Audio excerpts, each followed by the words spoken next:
तो आज के वीडियो में लॉर्ड ऑफ मिस्टीरियस सीज़न 1 की एपिसोड 3 को एक्सप्लेन करने वाला हूं। उससे पहले जो भी चैनल पर नए आए हो प्लीज़ सब्सक्राइब दिस चैनल और आप लोग मुझे कमेंट में बताना कि आपको वीडियो एक्सप्लेन कैसी लगी। तो चैप्टर के स्टार्टिंग में हम देखते हैं कि क्लेन मॉरियर्टी कुछ ढूंढ रहा था और वो चीज़ उसके बेड के नीचे से मिलता है उसे।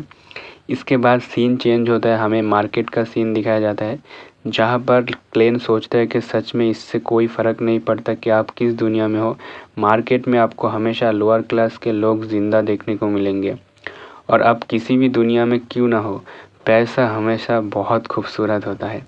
और भले ही मैं इस दुनिया में पुनर्जन्म लिया हूँ पर अभी भी मैं बहुत गरीब हूँ। क्लेन बोलता है ये सब सोच के कोई फ़ायदा नहीं, मुझे जल्दी से जल्दी कुछ स्टेपल फूड खरीदना होगा जिससे मैं एक और लक रिचुअल करके अपने दुनिया में फिर से वापस जा सकूं।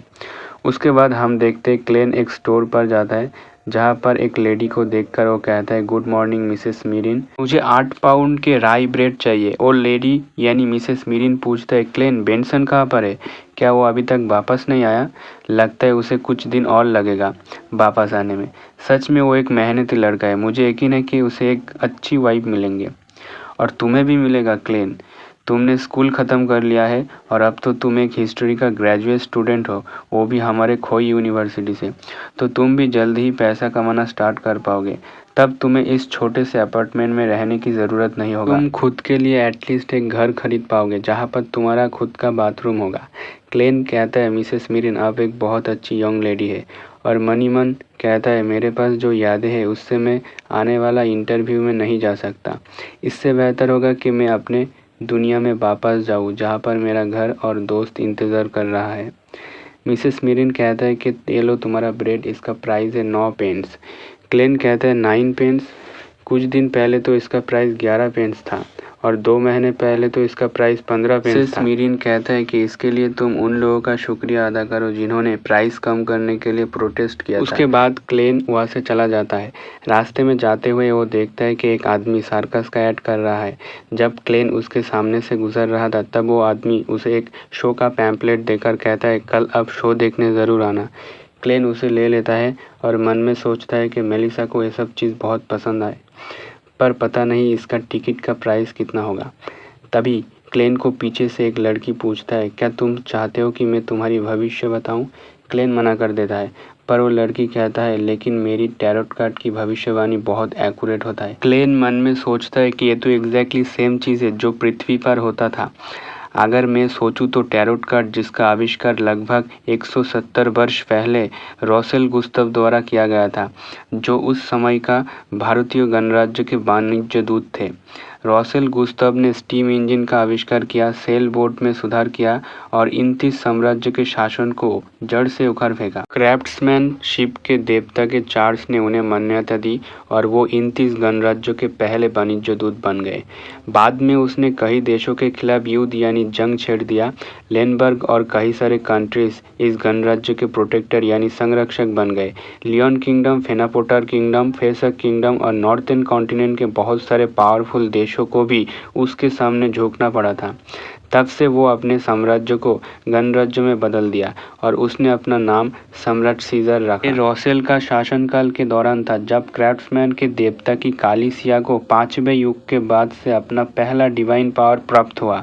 इसके बाद क्राफ्ट्समैन के देवता का नाम बदलकर स्टीम एंड मशीनरी का देवता रखा गया। रॉसेल ने टैरो कार्ड भविष्यवाणी का भी आविष्कार किया और उन्होंने पेपर बेस्ड टैरो कार्ड की स्थापना की। साथ ही उन्होंने खेलने की तरीकों की भी जानकारी दी, पर अनफॉर्चुनेटली जीवन के अंतिम वर्ष में उनके साथ विश्वासघात हुआ। 5वें युग के वर्ष 1198 में इटर्नल ब्लेजिंग सन के चर्च ने सोरेन परिवार और पुराना 29 साम्राज्य एंड और भी नोबेल फैमिली के साथ मिलकर उनकी हत्या कर दी। क्लेन कहता है कि मेरी इस बॉडी के मेमोरी के आधार पर क्या ये सम्राट सीजर मेरी तरह ही इस दुनिया में ट्रांसमिग्रेट हो गया था?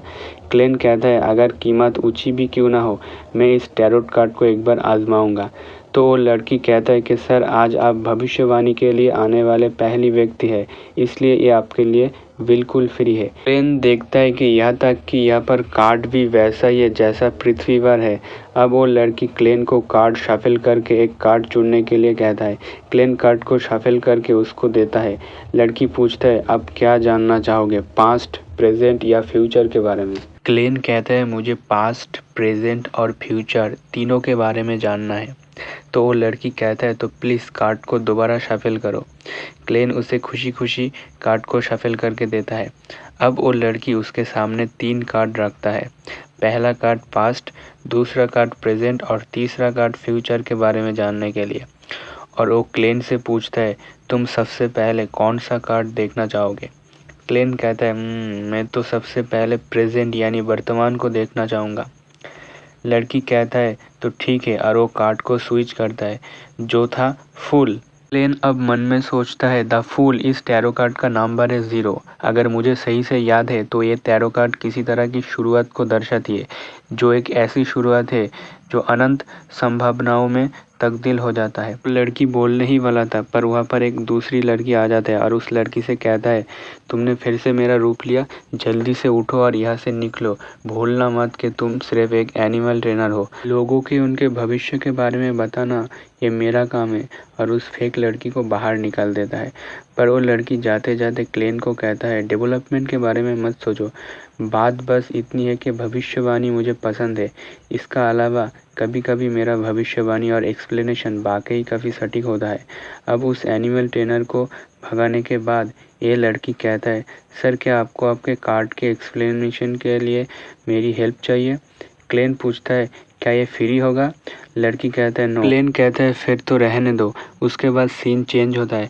क्लेन कहता है यार ये क्या बकवास था, मैं एक एनिमल ट्रेनर से टैरो रीडिंग लेने वाला था। पर छोड़ो भी, कम से कम मैंने वो सारा खाना खरीद लिया जिसे लेने के लिए मेलिसा ने मुझे कहा था। पैसे की बहुत कमी है, मुझे ये खाना खरीदने के लिए 2 सोली और 1 पैनी खर्च करना पड़ा, और वो जो एक्स्ट्रा पैनी था मुझे अपनी जेब से खर्च करना पड़ा। इंगरुई जो अब क्लेन मॉरिटी के बॉडी में है वो सोचता है सच में बेनसन जो इस घर के कमाने वाला है, मुझे उसके लिए बुरा लगता है। इसके बाद ये चैप्टर यहीं पर ख़त्म होता है।